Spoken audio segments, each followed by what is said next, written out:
Okay, we're going to give you guys just a few seconds to get all into the keynote room, and then we'll get started. So I'm Karen Stanton, if you don't know who I am. I'm the coordinator for Western Academy Support and Training Center. And down in the bottom corner is my colleague, Richard Grotiget, who is going to start us all off. Good morning, everybody. Thank you so much. And little glitch to get started here, but we're ready to go. And it's my pleasure to introduce our first keynote speaker this morning, Jason Warfield. Jason is the head of solutions and adoptions engineering at ThousandEyes. ThousandEyes, a recent Cisco acquisition, monitors network infrastructure, troubleshoots application delivery, and maps internet performance, all from a software as a service based platform. Jason has a team that helps their customers accelerate their digital transformation. I know that Jason will be telling us more about ThousandEyes, but we also want to hear his story and his sort of non-traditional entry into tech. And so it's my pleasure to introduce Jason Warfield. All yours, Jason. Thank you, Richard, and I appreciate the kind introduction. And hello, everybody. I'm super excited to have the pleasure and the opportunity to open up the conference here with the first keynote. As Richard mentioned, my name is Jason Warfield. I am with ThousandEyes, now part of Cisco. I've been with the company or combined companies now for a little over 4 years. And I'm based in Washington, D.C. with my wife, Karen, and my two baby girls, Joy, who's 7, and Hope, who's 2. So what I'd like to do today is share a little bit first about my background and ultimately my journey into technology. And then I'll certainly talk a little bit about ThousandEyes, and I'll even deliver a demo for you so you can actually see the platform in action. And I'm going to leave about 5 minutes at the end for Q&A. So please submit any questions you may have. So I was actually born and raised in Jamaica, Queens. So I'm a New Yorker, still root for a lot of the New York teams, actually, even though I live in Washington, D.C. today. And I grew up in a time where, fortunately, personal computing was just really becoming available in the home. So grew up in New York, was born in 75, grew up in the 80s.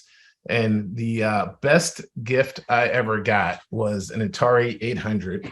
And yes, that is a basic cartridge. So when I was about 6 years old, my brother and I were given computers and really had no idea, how big of an impact that would have on our lives at the time. But spent a lot of time writing programs, learning basic, drawing diagrams and animations. Back then, we were saving our programs on cassette tapes. So this was pre floppy drives, certainly pre hard drives. But this really was kind of my first foray into technology. And I basically had a computer, some form of a computer ever since. So started with the Atari, moved to the Commodore, eventually got an XT, and kind of went from there. The other thing that was interesting about this is it was the first time I really started to get curious about break fix and opening up computers and how things worked as well. But as fate would have it, I didn't realize that technology could be a career. It was a hobby, a fun hobby between computers and also a video game system. I had Atari, I think it was Atari 2600. Was the first video game system that we had, and then we had the Intellivision and systems after that. But it was really just a hobby for us. We didn't know anybody in technology, didn't know that technology could be a career. So, as I progressed through school and got into high school, really focused less on technology and more on business. And ultimately, that took me to Georgetown University, where I actually got a degree in economics. Of all things, and graduated in 97 with a degree in econ, and then started my career actually in consulting. So I like to say I have a very unconventional journey into technology for a couple of reasons. One, I don't have a technical background in terms of education. And then I started doing management consulting, so it wasn't technology consulting. And the way I actually got engaged with technology was I heard about this job called systems engineering, and I started asking questions about it. I said, well, what is that job? And I remember the gentleman describing it. He said, well, it's a technical person that works with the salespeople that engages with the customer to understand their technical needs and designs a solution and positions and presents a solution to them. And literally my quote was, people get paid for that. So that's really what drove me to figure out, well, how do I get one of these system engineering jobs? And I started to actually apply and really couldn't get any traction because I didn't have a degree, didn't have any work experience. So I actually went back to school and got a couple of certifications. So my CNE, so my certified Novell certificate, my MCSE, and my A+ break fix. And that was enough to get the attention of Cabletron and Prisma. And June 12, 2000, I started my career as an associate systems engineer. And that really changed the trajectory of my career in terms of I finally had an opportunity to follow my passion, do something I loved. And it was an interesting time to start in technology because in that time, it was kind of the dot bomb. And there was a lot of challenges in terms of companies going away and jobs going away, but just kind of kept my head down, worked hard, learned things, new things, stayed close to the customer, and just kind of navigated through that difficult time. But one of the things that I did realize along the way is it's definitely not a straight line, and it's important to take risk because technology is a very, I won't call it volatile, but it's a very fluid industry to be in, and especially when you're working for, at that time, it was a startup. A lot of things change in startups day to day, week to week, month to month. So you got to be very flexible, adaptable, got to be willing to do different things and new things. So almost every month I was finding myself either doing something new or learning something new or working with new people or new customers. But that really gave me great exposure. And then the thing I also realized is I like to tell people that, technology is a lifestyle. It's not a job. The company did a great job of teaching me a lot of things and operating systems, and I got my Cisco certifications and other technologies. But at the end of the day, there's so many things to learn. Technology is constantly evolving. You really need to immerse yourself in it at all times, and you constantly have to stay current and learn new things. And the company can't do that for you. You just have to have a natural curiosity to do that yourself. So you constantly have to invest in either formal learning or informal learning. And fortunately, nowadays with the internet, that's become a lot easier to do. So in terms of some of the key skills and attributes, and these are a lot of the things, quite frankly, that we look for when we're hiring. So the team that I'm currently responsible for is actually two teams that I lead globally. One, it's about 100 engineers total. One team, the biggest team, is focused on their sales engineers, essentially. So they work with the sales team, engage with customers, do the discovery, do the presentations, do the demos, and then lead the proof of concepts where we actually bring the technology in and align it to customer use cases to show the outcomes we can deliver. And then that's really a pre-sales function, if you will. The second is a team of adoption engineers that it's an investment we make in customers. Being a SaaS platform, really the key for us is not just closing the deal with the customers, but working with them to make sure they adopt, they see value, they renew at the end of that term, which could be 1 year, it could be 3 years, it could be 5 years. And then about a third of our business comes from expanding our relationship with existing customers. So the key to doing that is making sure that they adopt and see value. So the adoption engineering team is an investment in engineers that will work with the customer after they've bought the investment in the platform to make sure they're getting the things they need to run their business. But in terms of some of the key skills, so from a technical perspective, and this list will constantly evolve and change, but certainly getting your hands on technology, right? So building, breaking, fixing. I remember when I was studying for my Cisco certifications, one of my customers was a service provider. They gave me a bag of equipment that I was able to take home, set it up, break it, fix it. And that just applies just throughout. Operating systems are key. I never even heard of Unix, Solaris, Linux until I actually got the job as associate engineer. And now I realize how much technology is built on top of some version of Linux, if you will. So, just being fluent with different operating systems. Certainly Linux is one, but the Mac OS and Windows, and just staying fluent with the different and most prevalent operating systems. Foundationally, networking, security, and IoT is definitely a good skill set, or at least baseline foundation to have. Security is a massive industry. It's always been a big industry, and it continues to evolve. It's kind of a little bit of a cat and mouse type of game, not game, but industry, where there's constantly new ways of attacking, new ways of protecting. Programming is a key and important skill. So, my brother and I are fortunate that we started writing programs when we were young, not really understanding, how valuable that skill set was. Now, I don't have the skill set to be a programmer or as a professional, developer, but I do have a basic understanding of scripting. I can write basic code, and continue to evolve that skill set. But that's becoming more and more critical, even for network engineers. The whole concept of full stack engineering and DevOps and automate everything is really based around programming.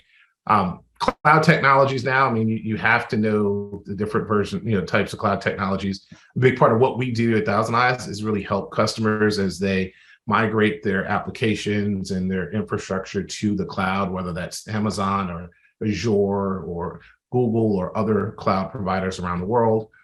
And then a really hot area right now is data science and analytics. And a lot of that is taking, programming and coding skills and applying that to data sets to be able to provide unique insights and answer questions and be able to do that in an automated and efficient manner. That all being said, technology skills are important, but soft skills to me are equally as important, especially in the sales and customer facing roles that we are in, or I am and the team are in. So it's important that you also balance being strong technically with presence and communication skills, ability to convey your technical points and concepts in a way that people can relate to, and being able to adapt that based on the person's level of understanding, and then being able to present it to an audience, whether you're presenting a development idea, design idea, or whatever you may be positioning and presenting. It's soft skills and presentation skills are really important to have as well. And on the right, I'd say a couple of things that I didn't fully appreciate until I got into my 20+ year career was just the importance of persistence. Right there's a lot of things that are going to happen over the course of your career, the things that are going to go against you, you may or may not agree with, but being persistent, keeping a good attitude, working through challenges, as well as building relationships. So, I was always told how small a world and industry this is. It's gotten even smaller now with solutions like LinkedIn, where you can literally see who knows each other. And one of the first things I do when people apply is I'll go to LinkedIn and see who they know that I know, and I'll reach out to people. And so it really is a small world. And as you progress in your career, you have a group of peers that you come into the industry with that go on to do interesting things, and that network of folks becomes very valuable. And anytime you get a new job, we got acquired in August of 2020, and we were a 350 person company. We got acquired by Cisco, a 70,000 plus person company, and everybody was remote. In fact, I'm still working out of my house remotely, although things have opened up, fortunately. But one of the things I'd figure out to do is, how do I network inside this, inside the broader Cisco, even though we're remote, and be intentional about reaching out to people, asking if I can get 15, 20, 30 minutes of their time, and establishing those relationships, even doing that remotely. And the last thing is just staying curious, because there's a lot to learn. Things continue to evolve, and just challenging, students to just stay curious and constantly learn and seek out new things. And I truly believe anything is possible, but I encourage people to follow their passion. I think if you do something you're passionate about, you'll put everything into it. You'll find ways to be successful. It'll be rewarding, and a lot of great things will follow from that in terms of career advancement and financial rewards and everything else. But I definitely encourage people to follow their passion, And I think that will unlock a lot of great things. So let me talk a little bit about ThousandEyes. So ThousandEyes, first of all, I've been in the enterprise management and DevOps space for over 20 years. So I mentioned I started my career at Prisma, which was a spinoff of Cabletron. We were then acquired 5 times, ended up at CA Technologies, and had a 13-year run at CA. And over the course of that 13 years, we acquired about 15 different companies. So I went from a small, couple hundred person, $23 million company to at our peak, we were a $700 million business, and we were doing about $400 million in new revenue. And it was a really fun and exciting time. And then from there, I joined Prisma in November of 2018. And I joined ThousandEyes in November of 2018. And a big part of why I did that is, looking at the trends that are really driving a lot of customer investment around cloud, how important the internet's becoming to both businesses and individuals, and then the fact that the ThousandEyes platform provides visibility into all networks, both networks that companies own and networks that they don't. That, to me, I didn't even realize a solution like that existed. So I was incredibly excited about, both the platform and the technology, but also the people. And so really what we do, it's a SaaS platform that provides customers with visibility to help them see, understand, and improve digital experiences everywhere. So think about when you pick up your phone, you press the button for your app, you just expect that application to respond immediately, and you can log it to your bank, or you can watch that movie, or whatever you may be doing. The same holds true for employees, right? So when you look at things like hybrid work, I work remote most of the time. So I open up my laptop and I need to get to applications like Office 365 and other technologies in order for me to be productive. And there's a lot of technology that needs to work together in order for that to happen.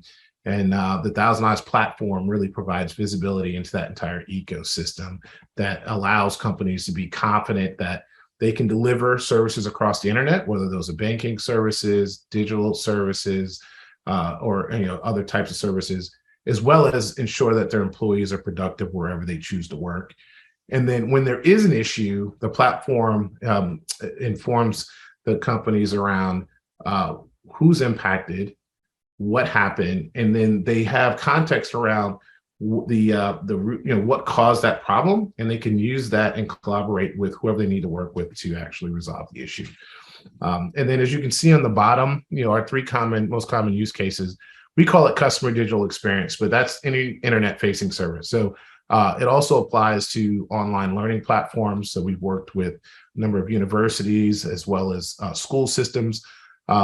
It applies to state, local, and federal government, delivering services to citizens as well. Hybrid work is all about helping make sure employees are productive at home, on the road, or in an office. And the last use case is around enterprise digital experience. So as the world is reopened, companies have made a lot of investments into their offices to make sure that as employees return from their homes, where they have, in many cases, hundreds of gigabytes of bandwidth, that their experience in the office is consistent, and they can come into the office, work effectively, get onto these video conferences, and it's a seamless experience, and we help ensure that as well. So let me actually transition in and show you a demo. So just to kind of set the stage, what we're going to walk through here is the actual platform being used to provide visibility into an online banking portal. In this case, it's Citizens Bank's portal.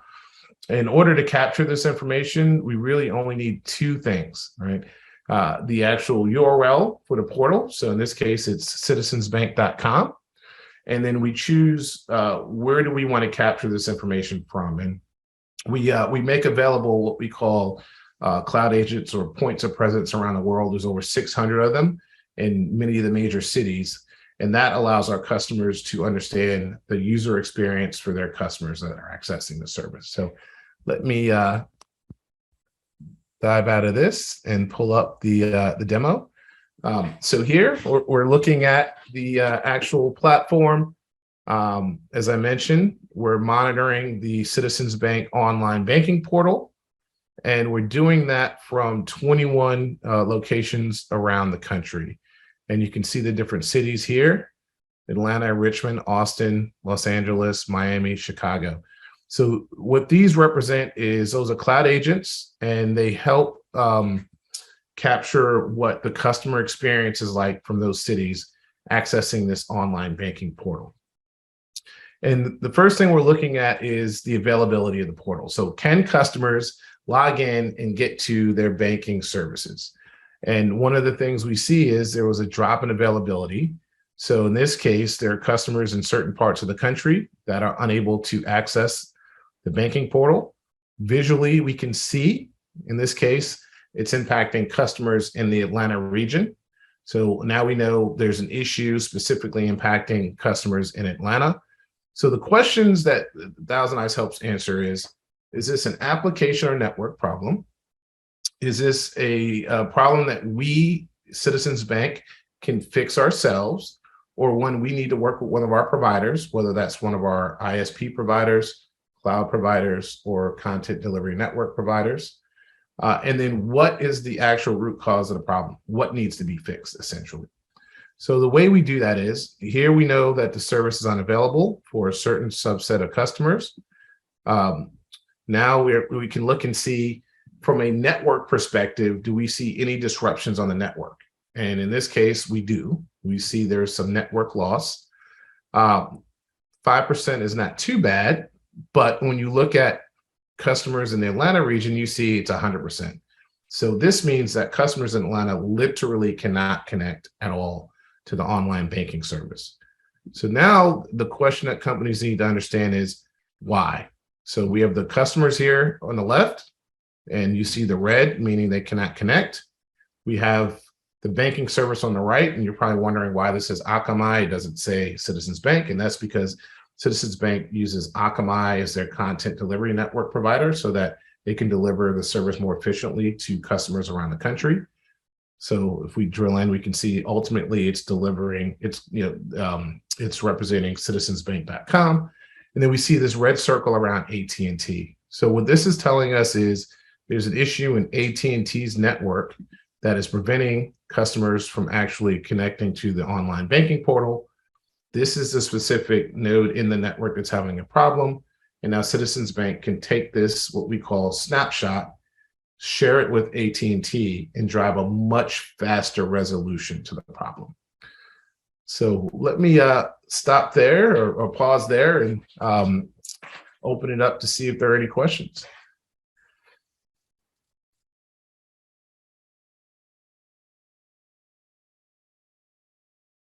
I have a question here, Jason. The demo was extremely helpful. How can this information specifically document planned outages, hardware replacements, etc.? Sure. It's a great question. We do work with customers that are, for example, migrating to a new provider or making changes in their data center, for example, or their cloud network. So in that case, what we'll do is the customer obviously is going to know they're taking the technology offline. So we would still capture this information in the same manner. But really, in that case, what they're usually looking for is two things. One, what was the performance like before? So in addition to availability, we also can look at things like response time. We can look at page load time, which is going to be most closely representative to the user experience. So they baseline, what does performance look like before the change? And then we'll see the outage when they make the change in the technology. But then they also want to make sure that after they make the change, that the service comes back up and it performs equally as well or better than it did before the change. So that's how the platform is used for customers that are making any kind of change to their technology or change their hardware supporting delivering a service. And it can be really helpful. And we found a whole host of challenges that were unexpected during some of these change and maintenance windows. Okay, Hi, Jason. Another question came in. How many customers are using ThousandEyes right now? You know? Sure. So today we have over 1,500 customers worldwide. And can anyone access it?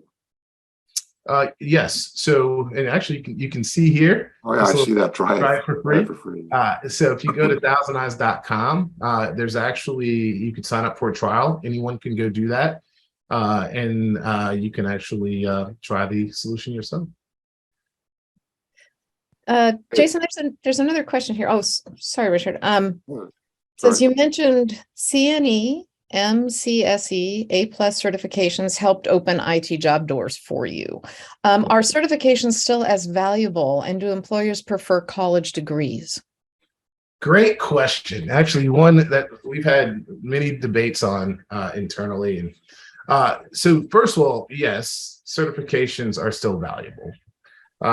That being said, certifications, in my opinion, and many of my colleagues' opinions, are not the end all be all, in that a lot of time, what's really more important is, do you understand the underlying technology, and have you taken the steps you need to take to become proficient in it? Whether that is a certification, or you just got your hands on the technology and exposed to it, or you've worked on it before. In terms of college degrees, college degrees are certainly good. I always encourage folks to get a college degree if they want to, but I can tell you there's folks on my team in particular that do not have a college degree and who are very successful in what they're doing. They love technology, and they continue to learn new technology. And I don't think you have to have a college degree in order to do that. Yeah, there's a question in the Q&A about your work experience. It was Cabletron, your first company you worked at?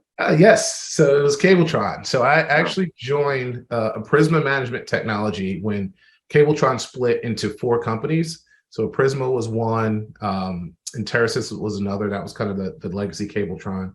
GNTS, a services division, and then Riverstone. So, but yes, it's the same company. Great. Yeah, we have an anonymous question here that I know all of us teachers ask. Do you work with educational institutions to provide learning opportunities for our students?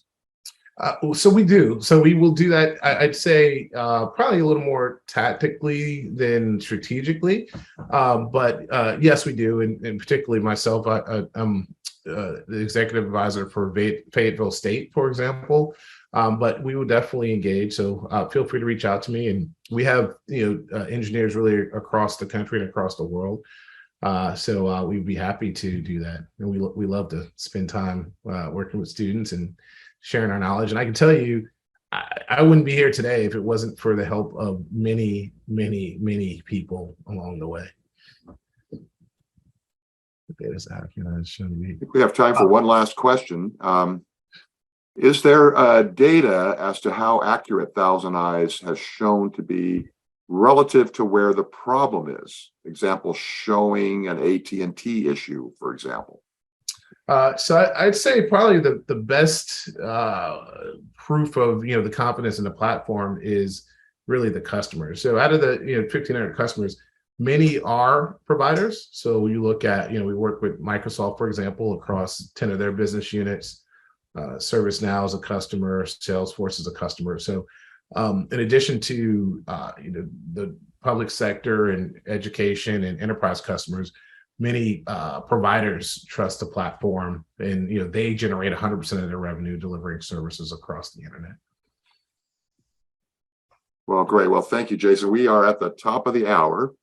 We have our second keynote beginning in a minute here.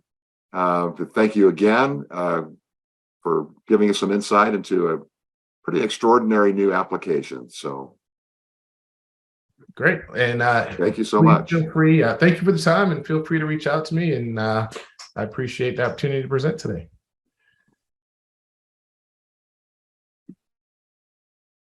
Great, thanks. So it's my pleasure to introduce Maria Medrano.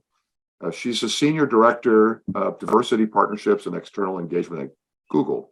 She's responsible for global diversity partnership strategy with a focus on driving equitable outcomes for employees while also extending a sense of belonging around the globe. Personally, though, I was first introduced to Maria at an October webinar presentation hosted by the Hispanic IT Executive Council, HITECH. I was really struck by Maria's passion for her work and her strong support for community colleges. Maria wants you to know how important education has been in her life and how in turn she advocates for the most underserved students, as she was once one herself.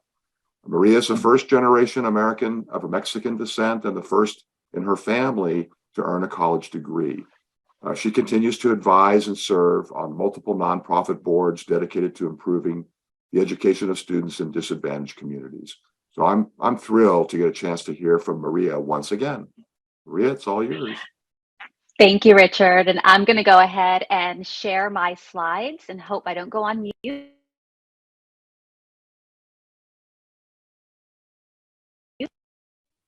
Now I was going to hand me over the unmute button. So hopefully you can hear me now and that you can see my slides, although I don't see them coming up. Can you give me a thumbs up? Can you see slides? You can see slides. Fantastic. All right. Well, I'm going to start with a quick disclaimer. I'm seeing all of the great comments here. I am in Sacramento, California, and I was without power for 5 days. I just got power restored yesterday evening.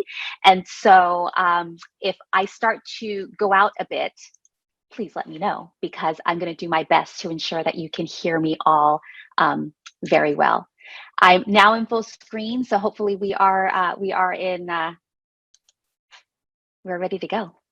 So first of all, I want to welcome everybody. Yeah, it's really, really good to be here as part of the 8th annual Winter ICT Educators Conference. You know, as Richard mentioned, my name is Maria Medrano, and I'm really excited to be here today. Thank you, Richard, for that introduction. We did connect in October, and in our Richard and I's briefing sessions, we quickly connected because I understood the important role that he plays, and I really appreciate all the work that he's done in regards to the community college. You know, what Richard didn't mention in much detail is that my husband is actually a tenured faculty counselor and an instructor at Sacramento City College, where he works with folks who, like me, were first-generation students navigating what I consider a brave new world. And so what I thought would be very interesting today is to really talk about the important role that educators like yourself and my husband play in fostering a more equitable tech industry for everyone, especially for communities that often the tech industry may overlook. This topic is very near and dear to my heart, so know that I am especially excited and honored to be here today. I'm going to try my best to stay on time because I can, talk about this topic for quite some time.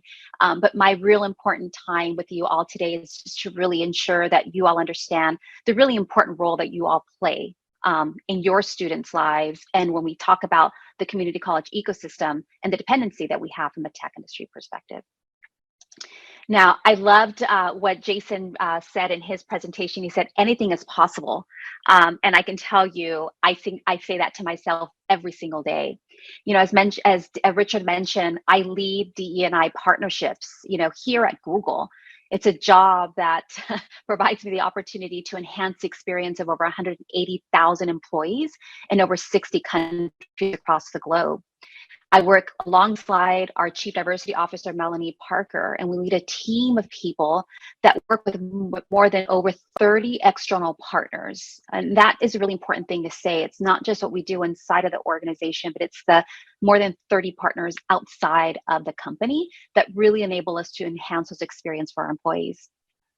These partners are partners that I prefer to work with because they reflect the hopes and the dreams, and most importantly, the struggles of the dozens of communities whose voices have historically been underrepresented in tech. Through strategic programs, events, digital trainings, recognition campaigns, and conversations like the ones that we're having today, our partners help us build a more diverse, inclusive, and equitable Google. Now, I know that's a mouthful. My husband often tells me, what does that all mean? So let me explain a little bit more about what this means to me personally. It really means that we're making Google a better place to work for everyone. I focus on really looking at the systemic and structural barriers that really prevent access for women, for LGBTQ communities, for people with disabilities, for American Asian Pacific Islanders, and for all the communities who make up who we are. And you may ask, why is this important? Why am I paid to come in and do this work day in and day out? Well, it's important because companies like Google and companies like my former employers, Visa and Cisco, we offer products and services for billions of people around the world. And that's basically what I say is building for the entire planet. And so as we design and we build for everyone, it's really important to me, Google, and to many others across the company to build the workforce that mirrors, well, everyone, because the products touch everyone. Now, I mentioned that this is very personal to me. The reason why it's very personal is that I was born and raised in San Francisco. I lived in the San Francisco Bay Area my entire life. I've had the privilege of being married to my college sweetheart for the last 25 years. We have 3 beautiful children. And Richard mentioned I'm of Mexican American descent. So I spent a lot of time, a lot of summers in Mexico growing up. And so my dream was always have a farm. And so I now am blessed to actually live in Sacramento. So not only do I have 3 beautiful children, but I also am a farm mom. This is a picture of my farm, my farm family. We have sheep and dogs and chickens and a couple of donkeys. And this is what kind of keeps me very proximate to the importance of just nature and the really important aspect of what I have an opportunity to do, but also the opportunity I have to share, because I love to share. The next thing I'll share is that I'm also a daughter, I'm also a sister, and I'm also a caretaker to my recently widowed father.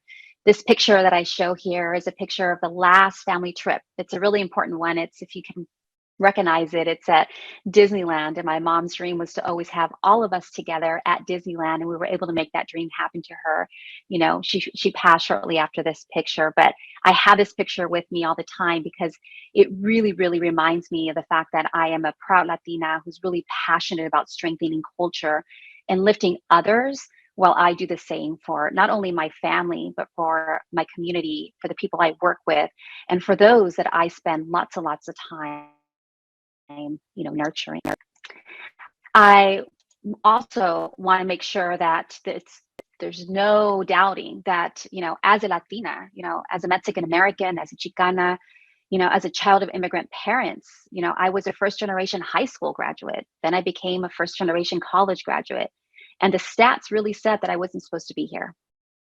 Furthermore, in my culture, my Mexican culture, the norm and telling young girls that calladita te ves más bonita. And that means being quiet, you look more beautiful. Or in other words, just shut up and look pretty. And those were things that constantly were said, right? And as I got into the workforce, I faced a lot of bias around being a woman, a lot about being a Latina. And that was just within my family, getting up to actually go to work and really, prioritize my career because it was really important to me. As I entered college and the corporate world, I desperately wanted to overcome these biases related to my identity. So as children of immigrant families often do, we work harder, right? We work twice as hard to really craft the art. And I can tell you that becomes incredibly exhausting. And so like many, many first generation students, I grew up with a true role model, right? I didn't have one at home every single day, with the exception of my parents, which I learned lots about love and support. But there's also that important thing of building the network. We all know, as being educators, we all know, and being in our work environments, that it's really important to have a network that really can help you. And what I can tell you is that my first network were instructors, like many of you. I get asked that question every single day. Who were those that helped inspire you? Who helped you go along? And I say my teachers, my instructors. And I can tell you that when I think about the battles, when I think about the roadblocks that really, really were faced with, with my daily interactions, I really had no choice but to continue to move forward and face, the obstacles, because I knew that by facing those obstacles, it would bring a better life. And so it brings me to the conversation that I really want to have with us today. Each one of us have a platform to really create a more equitable opportunity for everyone, and for people from underrepresented communities in particular. Along with that, it's important to remember that not every student or every employee has an equal starting place in life. We must be a better job of meeting our students and our colleagues where they are. And once we do that, our industries, tech and ICT, we begin fostering a sense of belonging. It's really important, right? We start fostering a sense of belonging where everyone not only has a seat at the table, but they're also, what I like to say, co-creating solutions that really make life better for everyone. Now, I'm going to share this little quick story because people often say, well, you're focused on our community, you're focused on just creating solutions. But what I can tell you is that we look at history as well. And we know that throughout history, we've seen innovations created for one group or one community often benefit the rest of us. And speaking of this, from a greater good perspective, I wanted to take a little step back, right? Why am I passionate about community colleges? Well, I know that American community colleges, for example, were built to support and nurture the growth in local communities. I also know that during the pandemic, students at four-year colleges and universities began returning home in masses when the pandemic wore on. Competition became very, very, very difficult for the limited number of seats that were meant for many community college students, right? Community college students themselves, without technology, made it very, very difficult for them to be in the classroom. And so we saw displacement, we saw the derailing, we saw the decline of students there. Now, we think about that piece, and I tell a lot of my colleagues that I have conversations with that it's very important to see what was happening there. But the silver lining in all that is that we now are having these conversations that are opening up the opportunity to really understand the important role that community colleges can have in the educational ecosystem. I finally have the opportunity to talk to so many more community college faculties and staff and really ensure that they understand the enormous source of strength and support that they provide for all of the students. So I really want to ensure that all of you get the big round of applause for the work that you have done to ensure that you are retaining your students, that you're engaging your students, and the role that you play in allowing us at the tech industry sector to be able to ensure that we can welcome your students into our workplaces. Now, I will just leave it at this. Like I've said, if we focus on the most vulnerable, we actually lift the whole communities. And so I'm going to illustrate this point by playing a quick video and hope that the tech goddesses work for us here. So I'm going to hit play and let us hear this video.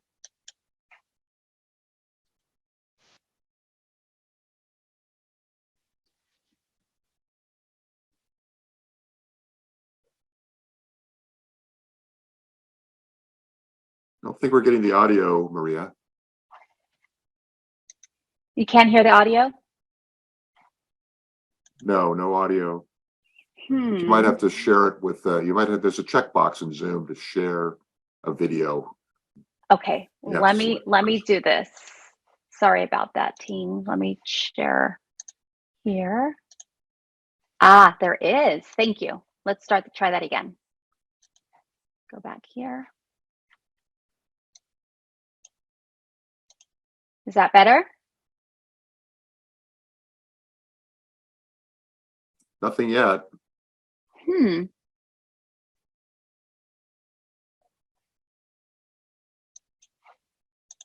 I checked the box, but not sure. Might have to skip the video. What I can actually do, Richard, I can share the videos because I did have 2 videos. I can share the videos with the group so that the group can actually see the videos on their own because it's not coming through. I apologize for that. Let's see. Okay, let's keep going. You can see my slides still, correct? Oh, yes. Yeah. Well, Okay. I can see. No, okay. I see the video. We still see the video. Okay. I'm gonna move along because I don't want the video to delay us. Stop playing. And I think I need to exit. Stop sharing. This is technology real time, so sorry about that. Let's go here.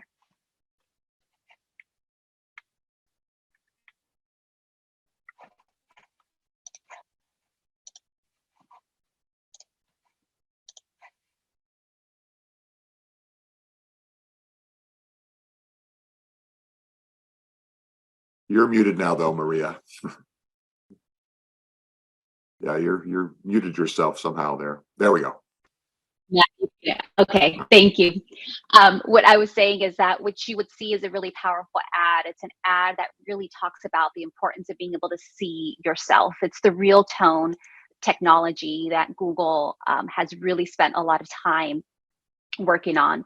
Now, the reason why I call out that particular video is that we worked really closely with photographers and experts and communities of color for Google to develop what we call real tone, because historically camera technology hasn't accurately represented people with darker skin tones. The real tone captures skin tones in ways that help everyone see themselves more authentically and beautifully. Now, the reason why this is important is that this work could not have been kicked off unless we actually had Black and Latinx talent and Native American talent that were actually inside of the organization talking about the importance of being seen. This goes back to why it's so important to ensure that the talent that is inside of our organization mirror the work, in the communities, and that they allow us to actually co-create with the products that we have in our portfolio. Now, the magic around this is our focus with what we call product inclusion, where we bring Googlers and experts and others of diverse backgrounds to help us design and market the most relevant, helpful products. When people see themselves in our products, our data shows that they feel more invested, they feel happier, and they even feel more proud of their work. It really talks to me around the important opportunity we have to retain the talent inside of our organization. This is a sense of belonging, is what we say is the endpoint to a journey that begins with equity in our workplace. It sounds like equality, but it's very different. And this image is something that I often use with our team when we talk about the important role that we have in really talking about equality, to ensure that everyone has, equality, but the equity piece, right? And ensuring that everyone has what they need to be able to reach their full potential. And so in the context of Google, we say that it's finding solutions that tackle the systematic barriers that really, really impede, or in many cases also help our employee base really ensure that we want them there in the organization. Frankly, it's those imbalances that really impact our ability to really attract and retain our best talent. And in the technology sector, it's really, really important to ensure that we are retaining our talent. I love the question that was heard earlier around the importance around certifications and college pieces. Like, yes, those are all so important, but it's equally as important to ensure that those companies are building the culture that's really ensuring that the talent that do arrive at their doorsteps really feel that they can thrive.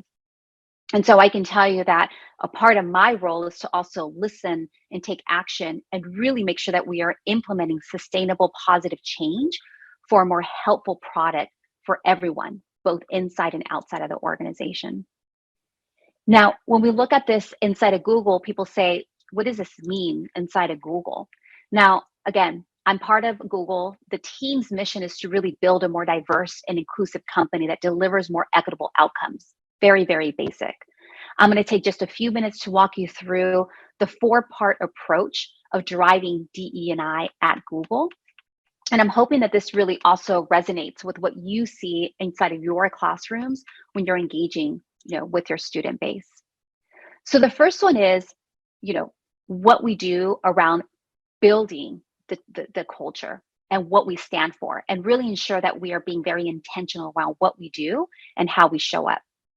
The first part of that piece is representation, what we've done to develop goals and what systems we have in place to really ensure that not only are we publishing our goals, but that we're tracking them. So we really can ensure that what systems we have in place or what solutions we have are really, really allowing us to meet those goals.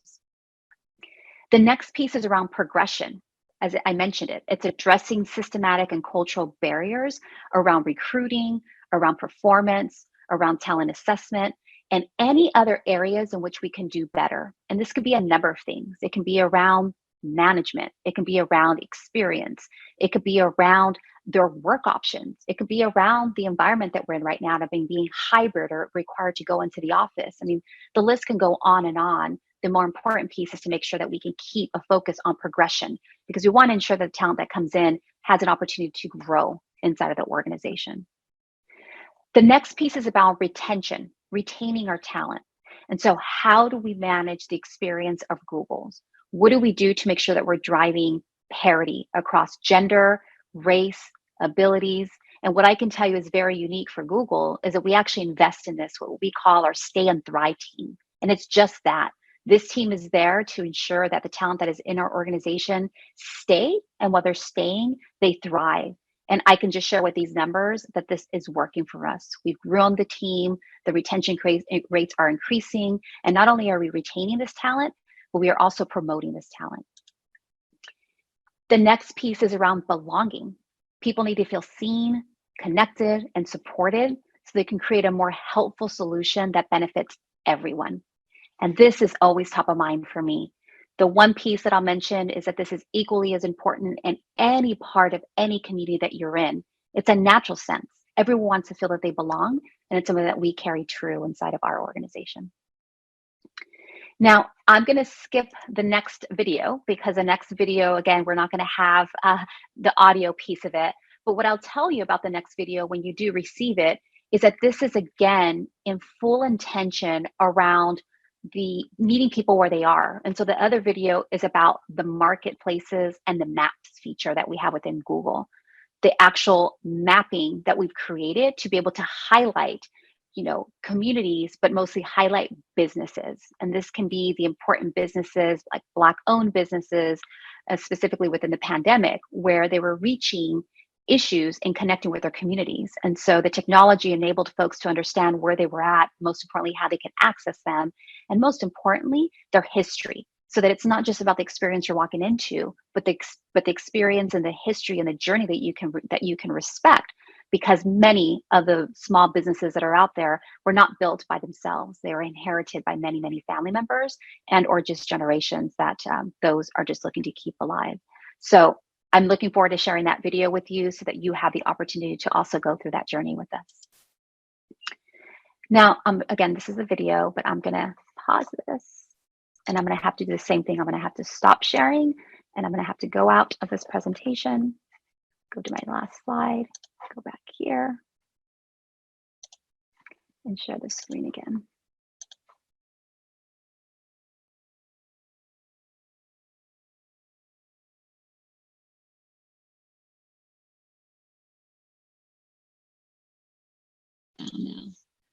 All right, so this takes me to the end of my presentation, but it's something that I really want to make sure that that I leave you all with. Now, before I go, I want to leave you with a bit of good news. I've been in the tech industry for 20 plus years, and I can tell you that I'm not going anywhere. And I can tell you that I've hired many, many more that are just as committed, if not more, around our journey. And I can tell you that the tech and the ITC industries are really beginning to look much more like the people that we serve. And the partnerships that we have are only going to ensure that we continue on that pathway. There is a path, and the path to the millions of marginalized students turning their tech dreams into reality, that path directly cuts through the community college campuses all over this country. That is why I'm so passionate around spending as much time with community college students, with community college instructors. They are the diamonds, as I say. I talk about the role that they play. I've told this to Richard many times. Students are agile, they're confident, they are resilient. I can go on and on around what role they play and how they can bring those skills into the workplace. So because of that, I want to thank you for all that you do. As I mentioned earlier, my husband works at Sac City. I can tell you that in my own spare time, I do a lot of advocacy myself around the community colleges. But I'm most proud of being a mom to a daughter who spent her 2 years at Sacramento City College before transferring to San Jose State University. She's entering her last semester in the next couple of weeks to graduate in May. I can tell you that I have a son who's 16 years old and he's a junior in high school, but he's starting on his 4th semester at Sac City College, dual enrollment. Because again, there's the power that it unleashes and being able to be in a college setting and understanding the responsibility that is needed, the maturity that's needed, because I believe that those skills that are learned in the college classroom setting are transferable into the workplace. And so you can say that the community college for me is a family affair. And it's many families that need to know that the roles that you play are super important, because I know that my family needs all of you to be there to teach our children. And so I'd like to wrap us up by sharing a little secret with the audience. I hope you're ready for this. But in the corporate world, people managers play a big role in how employees decide to either stay or leave a company. I know it's a news flash, but I can tell you it is so true. And the 20 years that I've been in the tech industry have only further proved that point. And so in the academic world, I would argue that educators, much like corporate people managers, also greatly influence their students' academic and career journeys. I know it had a personal impact on myself. If my teachers wouldn't have believed in me, I wouldn't be where I am today. And so I ask that you continue to create the safe, welcoming places for your students to pursue their dreams. Empower them to overcome these systematic barriers. As they do so, continue to inspire them. Help them imagine themselves and as next generation leaders and innovators in ICT. And as Jason said earlier, remind them that anything is possible. Thank you so much for welcoming me. Thank you so much for all that you do. And I'll leave you with this. If you have any questions or want to learn more about the DEI work at Google, please visit us at belonging.google.com. You can follow me on LinkedIn. And I wish you an amazing conference and an amazing time connecting with one another. Thank you so much. Yeah, thank you, Maria, so much too. Perhaps you could provide us with that link to the second video. We have the first video link, but we want to get, if you could post that for us and get that to know everybody I wants will to take a look at that. I will be sure to do that. And there are a couple of questions. I think we have a little bit of time. So Melinda Dirksen asked, what is the best way to reach minorities and get them to believe that ICT is for them, especially as they leave high school and enter colleges or community colleges? That's such a great question. I can tell you how I spend my time is really being proximate. And so I will be the first to say that I spend a lot of time volunteering, connecting with educators, and really ensuring that I can be connected with the students. And so I think it's our responsibility and our ability to meet them where they are. And the way that I say that is, you will find me at car shows, you will find me at the swamp meet, you will find me at local community shelters, you'll find me not being shy about sharing my story. And I think that's what we can all do, is asking the questions. My kids always tell me, Mom, stop asking questions. But I can tell you that I don't ever leave a place where I see an individual that I know has every potential and just say, are you going to school? And the answer is usually no, and they usually bow their head down. And I said, well, you can. And then I'll hand them a card and have them connect with me. So that's the biggest piece that I can say is go meet them where they are. If they're not coming to you, where are they? And reach out to those because many folks really want to do that together. So that would be my biggest piece of advice. And we also there's another question here. I think we've got a little bit more time. JB Groves, Maria, the original charter of post-World War II junior colleges was vocational training. Today, it's called career technical education. Do you feel states in the United States do enough in their respective states to meet workforce demand in emerging technologies? My personal opinion, Maria Medrano, I do not believe they do. I think that they do not provide the immense amount of visibility to the skills that can be learned. And I absolutely agree. The vocational piece is so critically important. So many folks always tell me when I say, oh, are you going to college? And folks will say, college is not meant for everybody. And I'll agree. Not everyone is naturally going to get a college degree, but I think everyone has the right to increase their skills, to gain a skill so they can improve their livelihood. And that can be met at a community college, right? And that can be with a certification. It could be with a number of classes.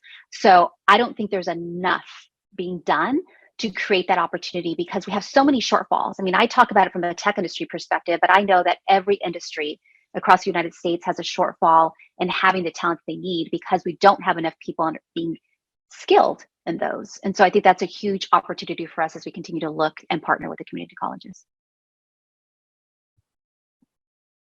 Well, thank you, Maria. I know we have more questions, but we'll get them to you at some way and get your answers and collect those and respond to them later. I just want to remind everybody that there is a presentation, a session tomorrow afternoon on one of the projects that you and your husband are working on, Inspirational, and yes, everybody should check it out. It's a great tool. Please check it out. I was going to say, Richard, I'm happy to come back at any time. So thank you again for the invitation. And yes, please, tomorrow, Inspírame. That is my husband and I's legacy to what we aspire to leave this country with. So please join us. Have a great rest of the day. And thank you again for the invitation.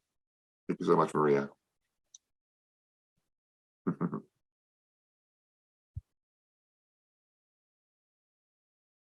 All right, we have a little bit of a break, a few minutes before the breakout sessions begin. You should go back to the sessions area and see what your choice will be to attend. We have 3 different tracks, and have a great day. Make sure you prepare yourself for our lunchtime address as well. So I think it's a do not want to miss presentation by Vince Cerf. Have a great morning, and we'll see you in the platform.